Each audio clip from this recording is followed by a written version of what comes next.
Have you ever been told that pigeon pose is really great for your hips, only to try it and find out that you can't actually get anywhere near it without feeling like you're going to blow out your knee?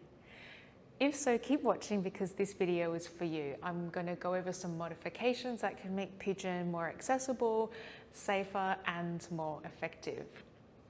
I'm Mae-Lin from Yoga with Mae-Lin. I'm a yoga teacher and also personal trainer, and I help to share useful tips, advice, and practices about how yoga can make you better at life.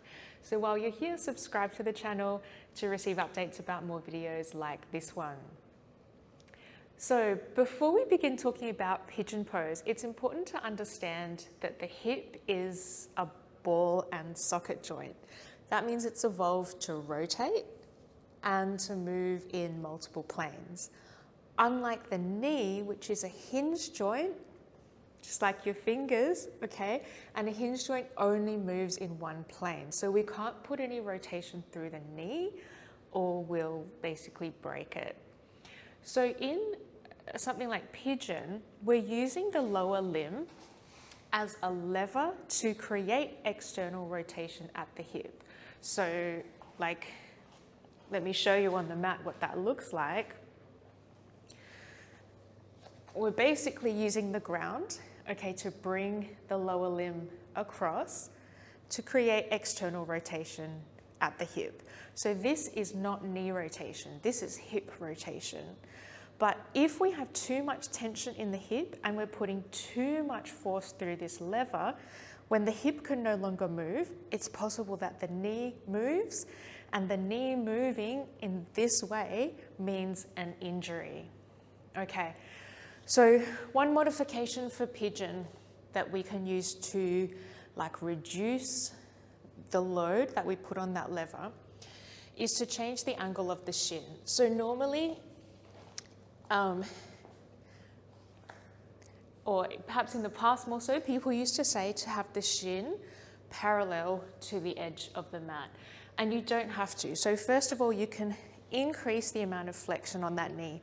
So if you bend that knee more, so the shin is now at a 45-degree angle, you can take a little bit of the pressure here off and maybe make this stretch a little bit safer and more accessible for you. If this still doesn't feel good, I'm going to say that you can bring your weight onto the side of your hip. So although the correct version of the pigeon has your hips completely square, it's better to be safe than to be perfect. So if you bring, just say you're stretching your right leg, if you bring your weight over onto your right hip, you can control the amount of force, like going through this lower limb and rotating the hip in a much safer way because you don't have all of your body weight going into it. So I'm curious, how many of you have been in a position where you felt like there was this push-pull between getting a pose exactly perfect and correct versus doing it safely? Like, how many times have you been in a position where doing the pose correctly felt out of your comfort zone and perhaps even felt a little bit dangerous? Comment down below what that story was. What was the pose and how did you resolve that? Okay. Now, both of those are good options if you don't have props, but if you do have props, I really encourage you to use them. So what you can do is elevate your hips. So this is another way that we can reduce how much we're manipulating that lower limb. So you're going to place your hip on the block,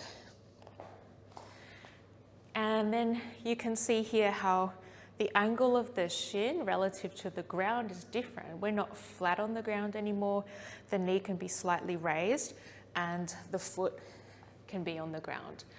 Obviously, if you lower yourself, so if you have just one block, you're going to get a stronger stretch.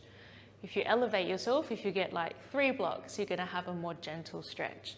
Now here you have the traditionally correct alignment with the hips square, yeah, and the thing about pigeon is it's not just about the front leg, we're also getting a hip flexor stretch on the back leg. So, my left hip here.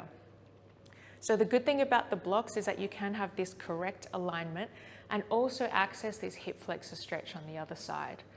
okay, which you can't do if you're leaning off to the side like on one hip. Now, if both of these options still feel difficult for you, the other option is to use a chair. If you're at home or in an environment where you can control, you can take a chair, place your leg up on the chair, angle it off, and then just decide how far forward you want to lean. And just say if you have a table or another chair here, you can really take your weight into the upper body and exercise a lot of control over this area. If you bring your foot further from the backrest of the chair, you'll get a stronger stretch. And if you lean forward more, you will also get a stronger stretch. So this is a great one if for some reason you're very apprehensive about how much weight or pressure you want to put through the knee while you're going for this stretch.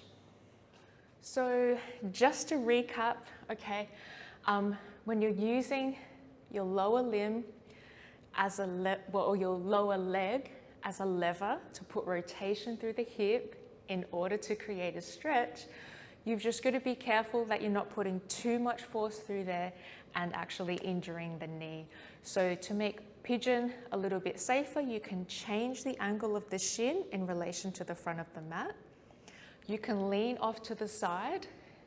You can use props like a block to elevate your hips, or you can do the whole thing on a chair. So standing up, placing your foot on the chair. Okay, if you found this video useful, make sure you check out my website, yogawithmaelin.com.